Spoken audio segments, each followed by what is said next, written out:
How do you think Arabic native speakers pronounce the dual and the plural in daily Arabic? Each one of them has different endings. The dual has two endings, alif nun and ya nun, while the sound masculine plural has also two endings, waw nun and ya nun. Are they going to be the same in speaking? Today we will find out. Hello everyone, welcome back to my channel. I am Mustafa Nasser speaking and you are watching Arabic Phonance.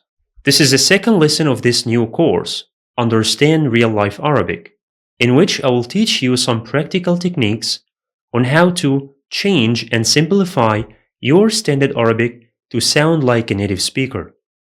Last time we talked about the endings of singular and broken plural.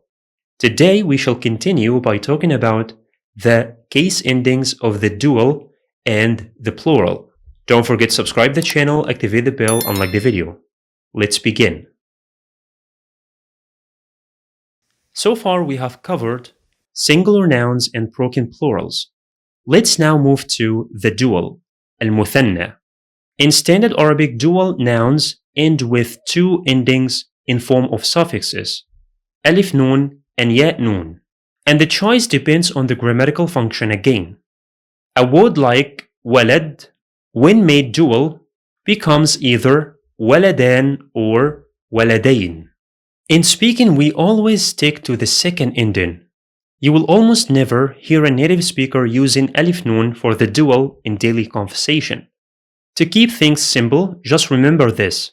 If you want to get the dual in speaking, add this ending to the singular noun, ain, ain. So walad, waladain, kitab, kitabin, bint, bintain, and so on. This is also happening with numbers, especially these three numbers, 2, 200, and 2000, which also have dual forms in standard Arabic. The number 2 in standard Arabic has two forms, ithnan and ithnain. In speaking, we simply say ithnain. In some dialects, the th sound is pronounced as T sound, as in Egypt. We say itnain, itnain.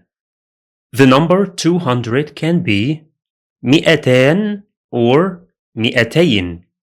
In speaking, we just say mi'atayn, mi'atayn. In some dialects, this hamza is converted to ya sound, like this, mitain, mitain, mitain.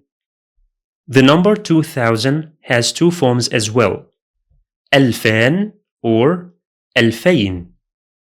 In speaking, just stick to the second one, alfayn.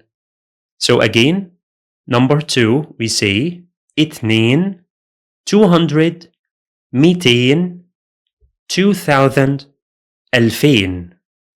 There is also a second way to express the dual in speaking, which is by using the number 2 followed by the singular or even the plural of the word.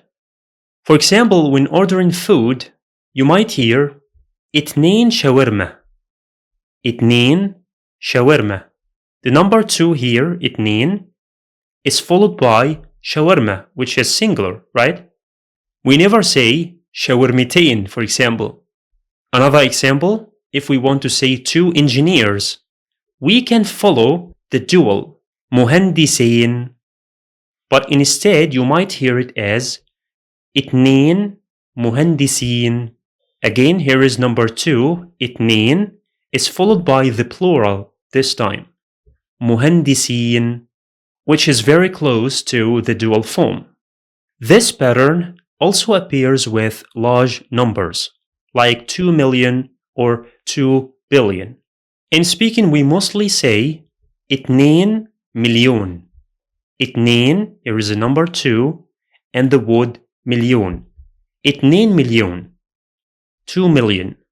Or itnain milyar.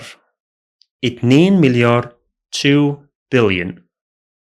The second part of this lesson is about the sound masculine plural, جمع المذكر السالم. In standard Arabic, it has two endings as well, waw noon, and ya noon. For example, the noun muhandis, which means an engineer, has two possible plural forms, muhandisun or muhandisin, and which one to use depends on its grammatical function, as we know. In speaking, we follow the same logic as before. We just pick one form and stick to it, which is the second one, ya noon. So in speaking, we shall say muhandisin, muhandisin. You will not hear a native speaker using the ending waw noon in daily conversation. Let's take some other examples. The word teachers in standard Arabic has two forms as well, muallimun or muallimin. In speaking, just muallimin. The word farmers in standard Arabic, it has also two forms, fallahun and fallahin. In speaking, just stick to the second one, fallahin. The word assistants in standard Arabic could be مساعدون or مساعدين. In speaking, just the second one, مساعدين. Don't confuse this ending with the ending of the dual. The spoken ending of the dual, as we explained before, is in with fatha, in, while the ending of the masculine plural in speaking is in with kasra, in. So the dual ends with in and the plural ends with in, in. For example, the word muhandisain, muhandisain means two engineers, while muhandisin means engineers in plural. Notice both of them are written in the same way. Another example, muallimain, two teachers, and muallimin, teachers. If you don't want to get confused, just use the second way I mentioned to express the dual, by using the number 2 followed by the plural. That way, you will only be using the plural ending, in. So, muallimain, two teachers, could simply be اتنين معلمين, اتنين معلمين. And the plural will be the same expression without the word اتنين. Finally, let's mention the sound feminine plural, جمع المؤنث السالم, which ends with the suffix alif ta in standard Arabic, and it has two possible case endings, ضمة in the nominative case and kasra in both the accusative and genitive cases. So female teachers could be معلمات or معلمات in standard Arabic. In speaking, we treat it the same way we did with singular and broken plural. We simply make the ending sukun. So female teachers will be simply معلمات. معلمات. There is one important note here we will mention in the upcoming lesson regarding the long vowel. Usually, long vowels are shortened in daily life Arabic. So in this case, the ending in speaking will be the symbol suffix at. Another example, muslimatun or muslimatin simply becomes muslimat. The word ladies in standard Arabic has also two forms, sayyidatun or sayyidatin. In speaking, it is just sayyidat. Sayyidat.